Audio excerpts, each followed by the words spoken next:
முதல் வாசகம் அரசர்களாகமம் முதல் நூல் அதிகாரம் 11 திருவசனங்கள் 29 முதல் 32 மற்றும் அதிகாரம் 12 திருவசனம் 19. ஒரு நாள் யெரொபெயாம் எருசலேமிலிருந்து வெளியே போனபோது சீலோமை சார்ந்த அகியா என்ற இறைவாக்கினர் அவனை வழியில் கண்டார். அவர் புது சால்வை ஒன்று அணிந்திருந்தார். இருவரும் வயல்வெளியே தனித்திருந்தனர். அப்பொழுது அகியா தாம் போத்தியிருந்த புது சால்வையை எடுத்து அதை 12 துண்டுகளாய் கிழித்தார். பிறகு அவர் யெரொபெயாமை நோக்கி பின்வருமாறு கூறினார்: இவற்றில் 10 துண்டுகளை உனக்கென எடுத்துக்கொள்.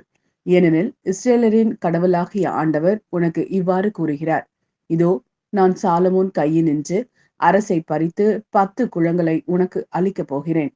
ஆயினும் உன் ஊழியன் தாவீதை முன்னிட்டும் இஸ்ரேலரின் நகர்கள் அனைத்திலிருந்தும் நான் தேர்ந்து கொண்ட எருசலேம் நகரை முன்னிட்டு ஒரு குலம் மட்டும் அவன் கையில் இருக்கும்.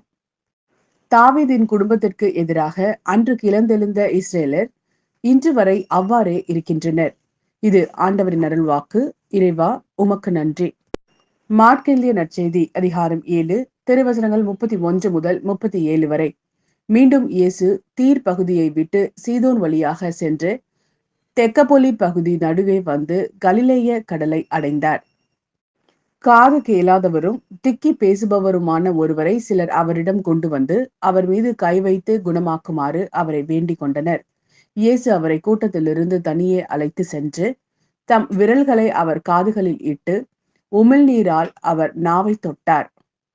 பிறகு வானத்தை அண்ணாந்து பார்த்து பெருமூச்சு விட்டு அவரை நோக்கி எப்பத்தா, அதாவது திறக்கப்படு என்றார்.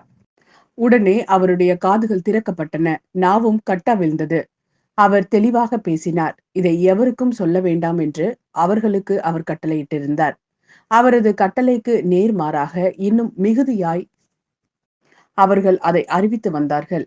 அவர்கள் அளவு கடந்த வியப்பில் ஆழ்ந்தவர்களாய், இவர் எத்துணை நன்றாக யாவற்றையும் செய்து வருகிறார், காது கேளாதோர் கேட்கவும் பேச்சற்றோர் பேசவும் செய்கிறாரே என்று பேசிக்கொண்டார்கள்.